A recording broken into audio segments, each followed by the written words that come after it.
जय हिंद मेरे प्यारे दोस्तों स्वागत है आपका हमारे YouTube channel SK Point Academy में। तो दोस्तों आज हम आपके लिए जो हमारा टॉपिक रहने वाला है वो शोषण तंत्र और प्रसंचरण तंत्र रहने वाला है। इसमें हम आपको पीवाईक्यू और कुछ एक्सपेक्टेड क्वेश्चन करवाने वाले हैं जो रेलवे एग्जाम्स के लिए बहुत ही महत्वपूर्ण होने वाले हैं। ठीक है, तो गाइस ये क्लास जो है हमारी रैपिड फायर रिवीजन की रहती है, यानी कि कम समय में ज़्यादा से ज़्यादा कंटेंट देने की हम कोशिश करते हैं आप सभी लोगों को। तो फ्रेंड्स आप सभी लोग ज़्यादा से ज़्यादा हमारी क्लासों से जुड़िए, हमारे साथ जुड़िए और हमारे इसी यूट्यूब चैनल को सब्सक्राइब कर लीजिए और बेल आइकन को भी प्रेस कर लीजिए ताकि आगे आने वाला किसी भी वीडियो का नोटिफिकेशन आपके पास सबसे पहले पहुंच सके। ठीक है, तो गाइस आज हम श्वसन तंत्र और परिसंचरण तंत्र से संबंधित कुछ इंपॉर्टेंट क्वेश्चन करने वाले हैं, जिसमें हम आपको टॉप 50 प्लस क्वेश्चन लेकर आए हैं। ठीक है, यकीन मानिए दोस्तों कि ये क्लास जो है हमारी आरआरबी ग्रुप डी और एएलपी एनटीपीसी इन सभी के लिए बहुत ही महत्वपूर्ण होने वाली है और आप सभी को इससे बहुत ही सीख मिलने वाली है। ठीक है, तो चलिए गाइस क्लास को स्टार्ट करते हैं देरी ना करते हुए। तो आज का जो पहला प्रश्न रहने वाला है वो आपके सामने है कि पहला प्रश्न क्या है। तो आपके सामने पहला प्रश्न है कि फेफड़ों में गैस विनिमय मुख्यतः कहाँ से होता है, यानी कि फेफड़ों में जो गैस का विनिमय होता है वो कहाँ से होता है। तो ऑप्शन नंबर ए है ब्रोंकियोल, ऑप्शन नंबर बी है एल्वियोली, ऑप्शन नंबर सी है ब्रोंकस, ऑप्शन नंबर डी है ट्रैकिया। तो गाइस आपको बता दें कि इस क्वेश्चन का जो राइट आंसर होने वाला है वो है एल्वियोली। ठीक है, यानी कि एल्वियोली इस क्वेश्चन का राइट आंसर होने वाला है, क्योंकि फेफड़ों में जो गैस विनिमय का जो सबसे मुख्य रास्ता होता है वो होता है एल्वियोली। ठीक है, जो उंगली नुमा संरचनाएं होती हैं उससे ही गैस विनिमय मुख्यतः चलता है। ठीक है, आगे बढ़ते हैं। अगला क्वेश्चन है कि मनुष्य में श्वसन की दर किस भाग द्वारा नियंत्रित होती है, यानी कि जो मनुष्य में श्वसन की दर है वो किसके द्वारा कंट्रोल होती है। ऑप्शन नंबर ए है सेरिबेलम, ऑप्शन नंबर बी है पोन्स बरोलाई, ऑप्शन नंबर सी है medulla oblongata, option number D है सेरिब्रम कार्टेक्स। तो गाइस इस क्वेश्चन का राइट आंसर होने वाला है मेडुला ओब्लोंगाटा। ठीक है, और जिस क्वेश्चन का आपको पता हो उस क्वेश्चन का आंसर कमेंट बॉक्स में जरूर किया करिए। और आगे बढ़ते हैं अगले क्वेश्चन पर। हीमोग्लोबिन 1 ग्राम कितने मिलीलीटर ऑक्सीजन वहन कर सकता है, यानी कि जो हीमोग्लोबिन होता है वो 1 ग्राम कितने मिलीलीटर ऑक्सीजन को वहन कर सकता है। ऑप्शन नंबर ए में है 0.5 मिलीलीटर, ऑप्शन नंबर बी है 1.34 मिलीलीटर, ऑप्शन नंबर सी है 2.1 मिलीलीटर, ऑप्शन नंबर डी है 3.5 मिलीलीटर। तो इस क्वेश्चन का राइट आंसर है ऑप्शन नंबर बी, यानी कि हीमोग्लोबिन जो है वो 1 ग्राम में 1.34 मिलीलीटर ऑक्सीजन वहन कर सकता है। आगे बढ़ते हैं अगले क्वेश्चन पर। अगला क्वेश्चन है कि सांस लेने की प्रक्रिया में डायाफ्राम क्या करता है, यानी कि जो सांस लेने की प्रक्रिया है इसमें डायाफ्राम क्या करता है।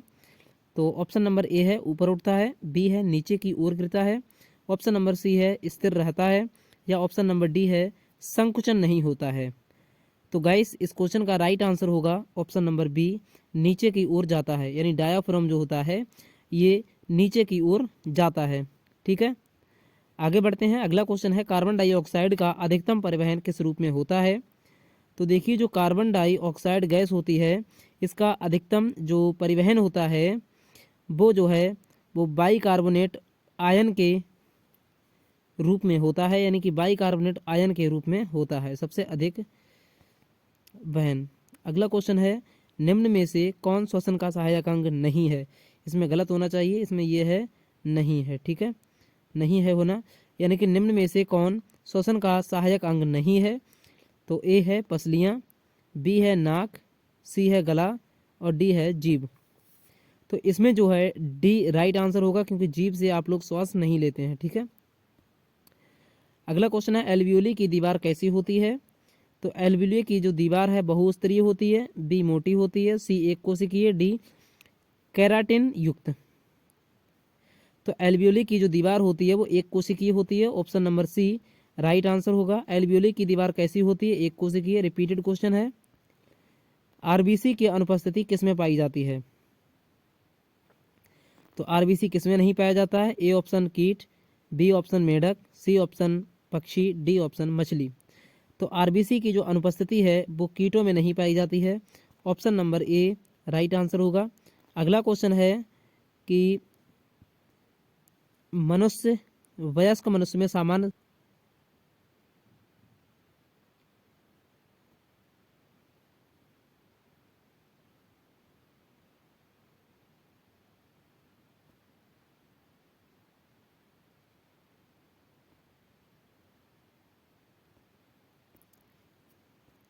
सॉरी गाइस, कॉल आ गई थी एक। आगे बढ़ते हैं। तो ये क्वेश्चन है कि वयस्क मनुष्य में सामान्य श्वसन की दर क्या होती है? तो इसमें जो है option number B right answer होगा। 12 से 20 प्रति मिनट जो है वो श्वसन की दर होती है। ठीक है, आगे बढ़ते हैं। अगला क्वेश्चन है आवाज़ किस अंग से उत्पन्न होती है? तो देखिए जो लैरिंग्स होते हैं ना, इससे आवाज़ उत्पन्न होती है। Option number C right answer होगा। फेफड़ों को घेरने वाली दो झिल्लियाँ क्या कहलाती हैं? यानी कि जो झिल्लियाँ फेफड़ों को घेरती हैं उन दोनों झिल्लियों को क्या कहते हैं? तो उनको जो कहते हैं पेरी जो है पेरिटोनियम कहते हैं। Option number B right answer होना चाहिए, या इसका आंसर ए होना चाहिए। गाइस इसमें थोड़ा सा डाउट है हमारे लिए, तो इस क्वेश्चन को आप कमेंट बॉक्स में इस क्वेश्चन का आंसर करिए। ठीक है, अगला क्वेश्चन है कि मनुष्य में श्वसन प्रक्रिया किस प्रकार की होती है? ऑप्शन नंबर ए है अनायवीय, बी है पूर्णतः एरोबिक, सी है मिश्रित और डी है कोई नहीं। तो मनुष्य में श्वसन की जो प्रक्रिया है ये पूर्णतः एरोबिक होती है। Option number B right answer होगा। धूम्रपान मुख्य रूप से किस अंग को क्षतिग्रस्त करता है? तो देखिए जो धूम्रपान से हमारा जो है मुख्य रूप से लैरिंग्स जो है ये काम करना बंद कर देते हैं। ठीक है, सॉरी, इस क्वेश्चन का राइट आंसर ए होगा, यानी कि एल्वियोली को धूम्रपान जो है क्षतिग्रस्त कर देता है। नाक की अंदरूनी सतह को नम कौन रखता है? तो म्यूकस। नम कौन रखता है? म्यूकस। अगला क्वेश्चन है फेफड़ों की क्षमता मापने वाला उपकरण क्या कहलाता है? तो फेफड़ों की क्षमता मापने वाला जो उपकरण है वो हमारा क्या कहलाता है? तो ए है बैरोमीटर, बी है स्पाइरोमीटर और सी है स्टेथोस्कोप और डी है स्पेक्ट्रोमीटर।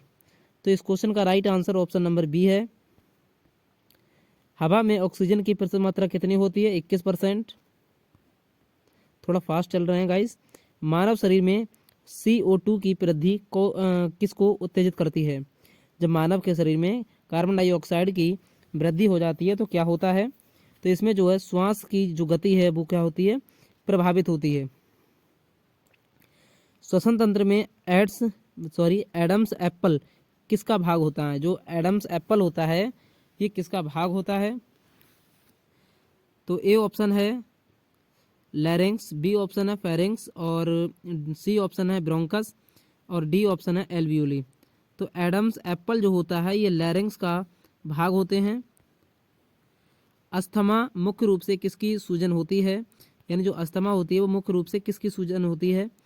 तो अस्थमा जो है आपको बताना है कि किसकी सूजन होती है।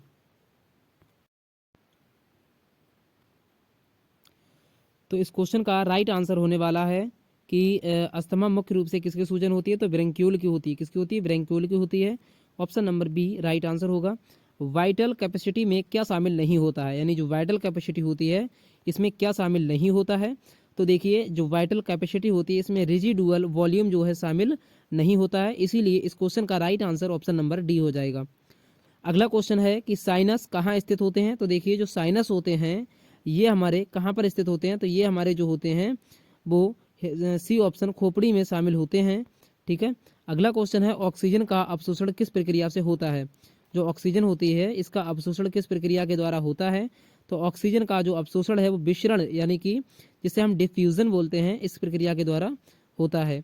छींकने की प्रक्रिया किसके कारण होती है? तो छींकने की प्रक्रिया जो है धूल, संक्रमण, उत्तेजना और उपर्युक्त सभी के कारण होती है। ठीक है, अगला क्वेश्चन है हिकअप किसका परिणाम होता है? तो हिकअप जो है जब डायाफ्राम का अचानक संकुचन होता है तब क्या होता है कि हिकअप की क्रिया होती है। ठीक है, मानव हृदय में जो कितने कक्ष होते हैं? यानी कि मानव हृदय में कक्षों की संख्या कितनी होती है? तो 4 होती है। Option number C right answer होगा।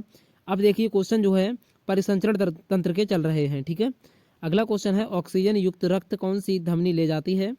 तो जो ऑक्सीजन युक्त रक्त है इसको जो है हमारी वो पल्मोनरी वेन ले जाती है, यानी option number C right answer होगा। मानव हृदय किस प्रकार का पंप होता है। तो मानव हृदय जो है वो दोहरा पंप करता है, option number B right answer होगा। रक्त का लाल रंग किसके कारण होता है। तो हीमोग्लोबिन के कारण ही रक्त का लाल रंग हो पाता है। रक्त का तरल भाग क्या कहलाता है। तो रक्त का जो तरल भाग है वो प्लाज्मा कहलाता है, option number B right answer होगा। हृदय की धड़कन सामान्यतः कितनी होती है। तो देखिए 72 से 80 प्रति मिनट हृदय की धड़कन होती है। अगला क्वेश्चन है हृदय की आवरण झिल्ली क्या कहलाती है। तो देखिए जो हृदय की आवरण झिल्ली होती है, हृदय के चारों ओर जो झिल्ली होती है उसे हम पेरिकार्डियम बोलते हैं, यानी option number B right answer होगा। रक्त का थक्का किसके कारण जमता है। तो देखिए जो फाइब्रिन होता है इसके कारण जो है रक्त का थक्का जमता है। ठीक है, सबसे छोटी रक्त वाहिका कौन सी होती है। तो जो केशिकाएं होती हैं ये सबसे छोटी रक्त वाहिकाएं मानी जाती हैं। अगला क्वेश्चन है हृदय की धड़कन सबसे पहले किस भाग में बनती है। तो हृदय की जो धड़कन है वो सबसे पहले जो है वो ऐसे नोड में बनती है। किस में बनती है, एस ए नोड में बनती है। रक्तचाप किस इकाई में मापा जाता है। तो रक्तचाप जो है वो एम प्रति एच जी में मापा जाता है। ठीक है, तो इस क्वेश्चन का राइट आंसर ए होगा। अगला क्वेश्चन है एनीमिया किसकी कमी से होता है। तो देखिए जो एनीमिया रोग है वो आयरन की कमी से होता है, यानी option number B. Universal donor कौन सा रक्त समूह होता है। तो ऑप्शन नंबर सी, यानी कि जो ओ नेगेटिव होता है वो यूनिवर्सल डोनर होता है। अगला क्वेश्चन है रक्त में कौन सा भाग प्रतिरक्षा प्रदान करता है। तो देखिए जो प्रतिरक्षा प्रदान करता है वो होता है WBC, यानी कि वाइट ब्लड सेल्स। ठीक है, अगला क्वेश्चन है मानव शरीर की सबसे बड़ी धमनी कौन सी होती है। तो मानव शरीर की जो सबसे बड़ी धमनी होती है वो एरोटा होती है। ठीक है, option number C right answer होगा। पेस मेकर किसे आप कहते हैं। तो देखिए जो पेस मेकर होता है वो ऐसे नोड को कहते हैं, option number B right answer होगा। रक्त किस प्रकार का ऊतक होता है। तो देखिए जो रक्त होता है ये हमारा एक संयोजी ऊतक होता है, यानी जिसे हम कनेक्टिव टिश्यू बोलते हैं। ठीक है, अगला क्वेश्चन है रक्त में सबसे अधिक कौन सा घटक होता है। तो रक्त में जो सबसे अधिक होता है वो प्लाज्मा के रूप में होता है। अगला क्वेश्चन है रक्त शर्करा का सामान्य स्तर कितना होता है। तो 70 से 110 मिलीग्राम पर DL होता है रक्त शर्करा का सामान्य दर। हृदय का लब डब किसके कारण होता है। तो हृदय का जो लब डब जो होता है ये जो होता है बल्ब जब अचानक से बंद होता है तब लब डब की आवाज आती है, इसी को लब डब होना कहते हैं। ब्लड प्रेशर मापने का उपकरण कौन सा होता है, यानी जो ब्लड प्रेशर मापा जाता है वो कौन से उपकरण से मापा जाता है। तो स्फिग्नोमैनोमीटर जो होता है ये ब्लड प्रेशर मापता है। ठीक है, और अगला क्वेश्चन है कि लिम्फ किसमें नहीं पाया जाता है। तो लिम्फ जो है वो किसमें नहीं पाए जाएंगे। तो लिम्फ जो है हमारे किसमें नहीं पाए जाएंगे।